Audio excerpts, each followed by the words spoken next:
And at that age of 13 years old, when I was in my final semester in first grade at Charlemont High School, my life changed completely.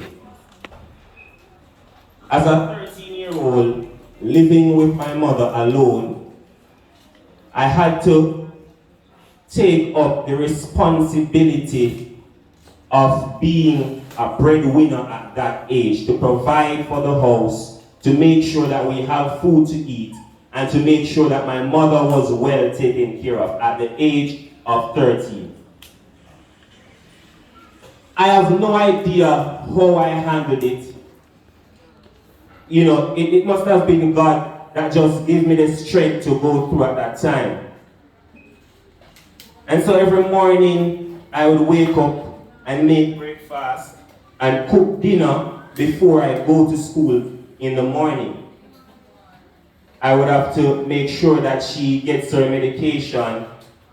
I would have to make sure that I injected her with insulin, and I had to make sure that it was the right milligrams that I was injecting her with. At the age of 13, I had to be doing this, because there was no one else at the house to really administer these things.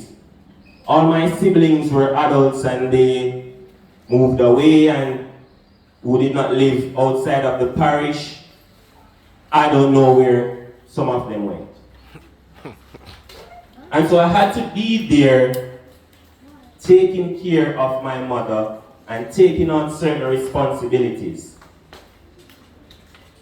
So now while going to high school in grade 7, I started to think, started to wonder, what can I do to provide?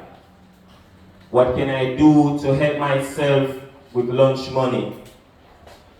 And so we had this freezer in the house.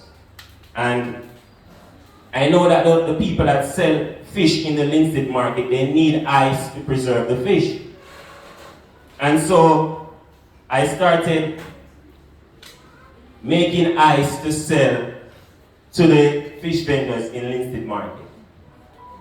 And so I would wake up in the early mornings, go to the market with my mother, put her to sit down, and then went ahead and sell the ice in the early mornings, collect that money, and use that money to go to school. And so I would repeat that daily. But that wasn't enough. That was not a substantial income or a substantial amount of money to really help. And so I started a second job. And so on Saturdays I would work in a wholesale, a very popular wholesale in Kingston, in Linstead, sorry. And on grandma, and when it was Christmas and all the kids were enjoying time with their mothers and with their family, I would be in the wholesale working. On grand market night when, you know, the kids want to go out and buy toys and enjoy Christmas, I would be working in the wholesale. And I can remember working in the wholesale and the boss had no mercy on me. She knew my situation. She knew that I had a sick mother at home that I have to go home to take care of. My mother used to stay home alone until I get there. It was just God's protection why, you know, nothing didn't went wrong. And this lady, my boss, she had no mercy on me. And I remember on the 24th of December at 11:30 p.m. 2009, I started crying when I was at the wholesale because I'm not used to this. I'm working until the sun comes up because you know that because it's grand market night, the business places, they open until Christmas morning. And I had to start crying, and that is when she saw me crying and she was like, all right, go on. It was a really rough time for me. And at that time I was getting $700 on those Saturdays to work. And her husband would see me on the road selling bag juice. I used to also sell Guinness, so I started my Guinness business. From ice to juice to Guinness, what a progress.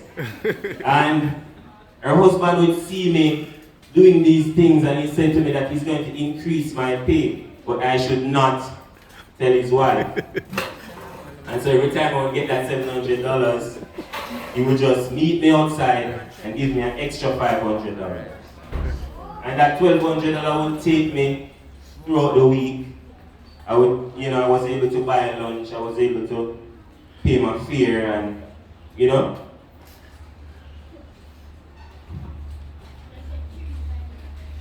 In 2010, my life changed again.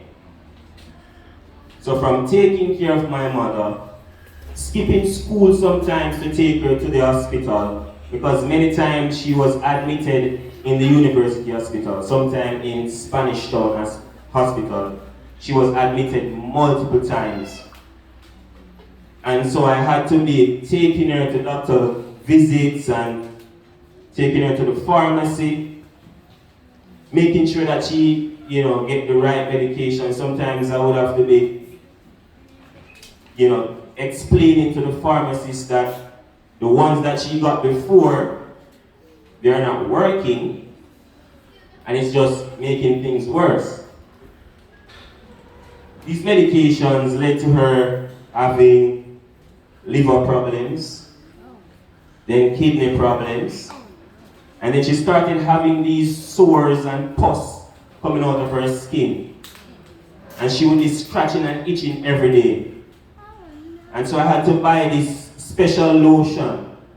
I don't remember the name of it. I think it's called calamine lotion or something like that. And so I would be rubbing her skin with that every day. And that was not helping. I would have to scratch her back for her. Sometimes I would be trying to get rid of the pus on her skin, which I don't think that's the right thing to do. But I was just trying my best to do what I could. And I remember, even through all of that, she would just say to me that she just wanted to live to see me do well. Well, I don't know if she would have seen me do well physically, but I understood what she was saying. And, every day when I would take care of her, she would always say, God, God bless you, God, God bless you, my son. God bless you, and them are going to see you. Them are going to see you. And, each and every day I would even help to wash her clothes and cook for her. And till one day she decided that she was going to try and cook when I was not at the house, because she wanted to show her appreciation, I guess. And we did not have any gas, so we had to use the coal stove.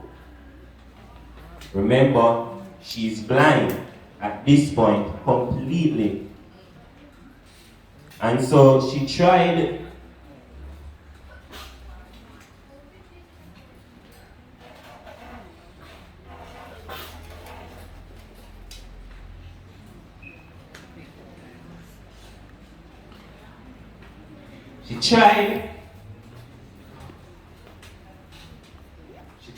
to light the fire, right?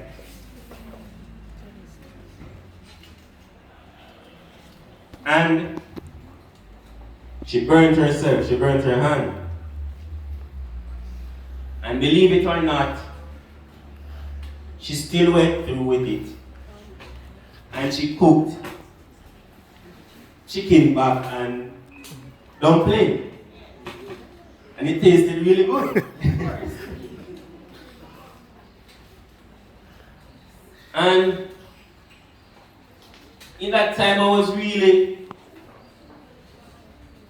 wondering, like, why is she trying to do this when, you know, clearly she's unable to see, clearly she's sick.